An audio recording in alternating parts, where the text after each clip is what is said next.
चलिए खबरों में आगे बढ़ेंगे, बात करेंगे एक और बड़ी खबर, बड़ी जानकारी। जब बंगाल में दूसरे चरण के मतदान को लेकर बड़ी खबर सामने आ रही है। मतदान के 15 घंटे पहले चुनाव आयोग के सख्त निर्देश जारी हो गए।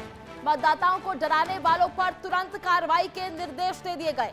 संवेदनशील इलाकों में गश्त बढ़ाई गई। वहीं धारा 144 भी सख्ती से लागू कर दी गई। असामाजिक तत्वों की पहचान कर हिरासत में लेने के निर्देश भी दिए गए हैं। इसी के साथ अवैध हथियारों पर छापेमारी, हिंसा पर तुरंत एफआईआर के भी आदेश जारी कर दिए गए हैं। तो ये बड़ा फैसला जो है लिया गया है बंगाल में। आपको बता दें, दूसरे चरण के चुनाव से पहले, मतदान से पहले बड़ा फैसला, जहां अवैध हथियारों पर छापेमारी और हिंसा के खिलाफ बड़ी कार्रवाई करने के लिए आदेश जारी कर दिए गए हैं। दरअसल बंगाल में दूसरे चरण के मतदान को लेकर ये बड़ी खबर सामने आ रही है।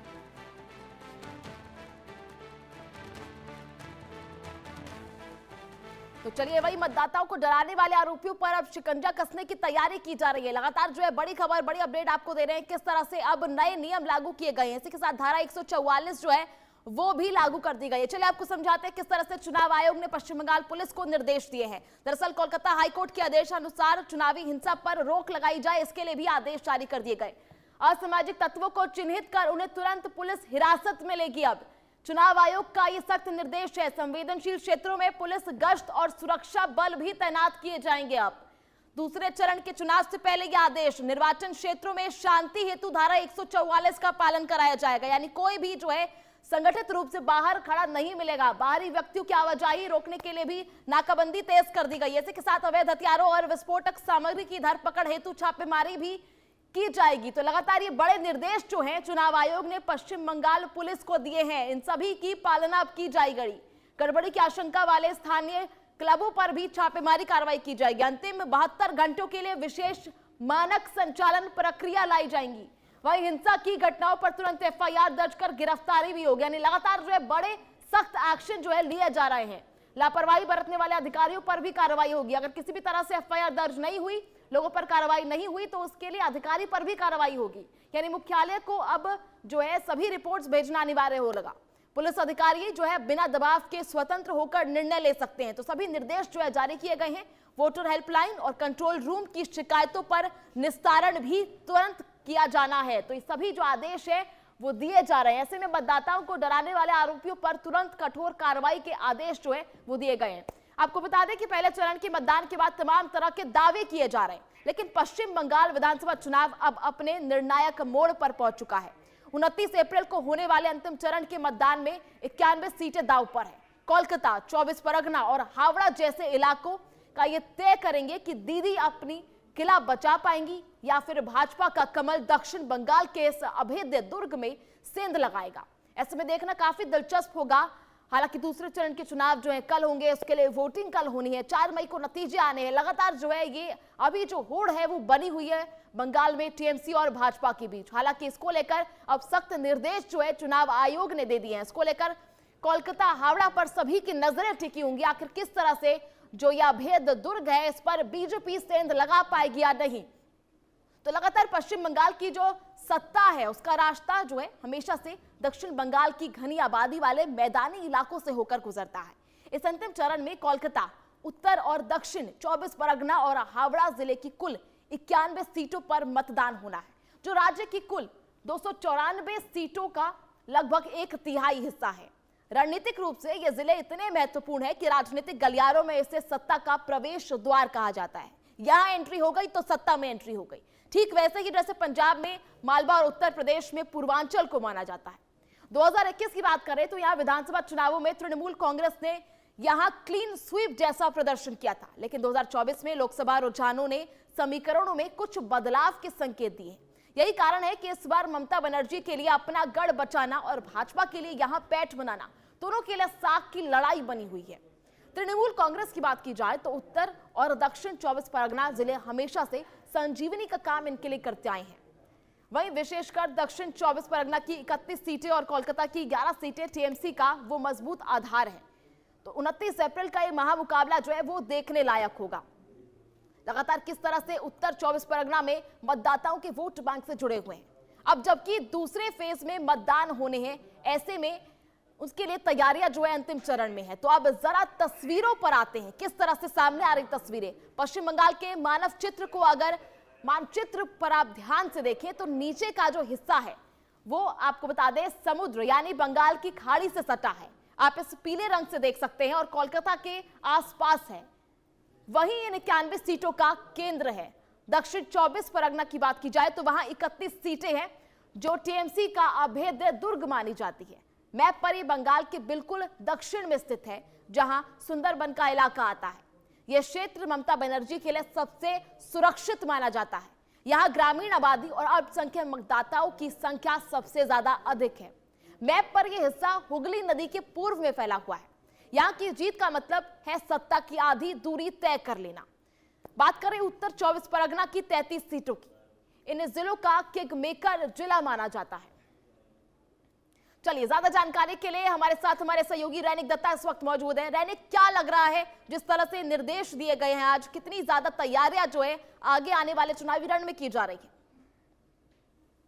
देखिए, पश्चिम बंगाल में सत्ते में कौन आएगा ये इसका सिद्धांत ये दूसरा चरण ही ले लेगा, क्योंकि दूसरा चरण में होने जा रहा है एसिड टेस्ट बोल सकते हैं दोनों पॉलिटिकल पार्टी के लिए। एक तरफ बीजेपी जो क्लेम कर रहे हैं कि पहला चरण में वो 100 के पार हो चुके हैं, 110 सीट उनको मिल सकता है पहला चरण में। मगर ये जो दूसरा चरण होने जा रहा है ये बीजेपी के लिए एसिड टेस्ट बोल सकते हैं, क्योंकि 2021 का अगर बात किया जाए तो 2021 साल में ये दूसरा चरण जिस जगह पर हो रहा है, यानी जो 142 सीटों में चुनाव होने जा रहा है, उस 142 सीटों के अंदर में 91 सीट, जो 91 सीटों में बीजेपी को एकदम हार का सामना करना पड़ा है बोल सकते हैं, क्योंकि 91 सीट में एकदम 2021 साल में तृणमूल कांग्रेस को भारी मात्रा से जीत मिला था।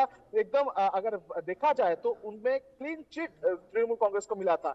मगर इसके अलावा जो और भी 53 सीटों में चुनाव होने जा रहा है उसमें भी तृणमूल और बीजेपी का मार्जिन जो था वो बहुत ही नाजुक था, और वो जो दूरी इस बार कवर अप हो जाएगा ऐसा बीजेपी के तरफ से कॉन्फिडेंस दिखाया जा रहा है। मगर दूसरी तरफ अगर देखा जाए तो तृणमूल कांग्रेस। ठीक है रैनिक, बहुत बहुत शुक्रिया आपका जुड़ने के लिए, तमाम जानकारी साझा करने के लिए। चलिए वहीं पहले ममता बनर्जी की बात की जाए तो ममता बनर्जी आपको बता दें कि मथुआ समाज को अपना परिवार बता रही थी। टीएमसी का तर्क सीधा है, आप वोट डाल रहे हैं तो नागरिक हैं, फिर नए कानून की क्या जरूरत। ममता बनर्जी ने बोरो मां के साथ अपने करीबी रिश्तों को हमेशा भुनाया है। समाज के विकास के लिए मथुआ विकास परिषद का गठन किया है। वहीं टीएमसी भाजपा के सीए कार्ड को नागरिकता छीनने की साजिश बता रही है। एनआरसी का डर दिखाकर ममता बनर्जी बीजेपी का सियासी काउंटर करती हैं। टीएमसी का तर्क राशन कार्ड, वोटर कार्ड साबित करता है कि मथुआ बंगाल की मिट्टी का अभिन्न हिस्सा है।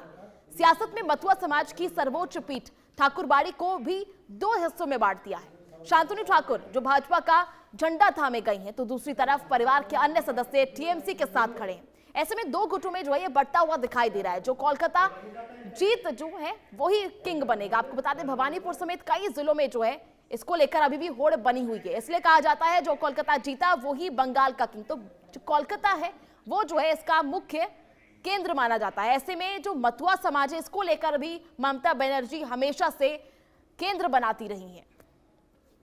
वही मथुआ समाज की बात करें और बीजेपी की बात करें तो 2019 के बाद बीजेपी मथुआ कार्ड खेलकर वोट बैंक में बड़ी सेंध लगाई है। बीजेपी सीएए कानून के जरिए मथुआ समाज को साधने की कोशिश की है। शांतनु ठाकुर को केंद्र से मंत्री बनाकर इस समाज को सम्मान दिया गया। वहीं बीजेपी का आरोप है कि नागरिकता के नाम पर मथुआ समाज अब तक छला गया है।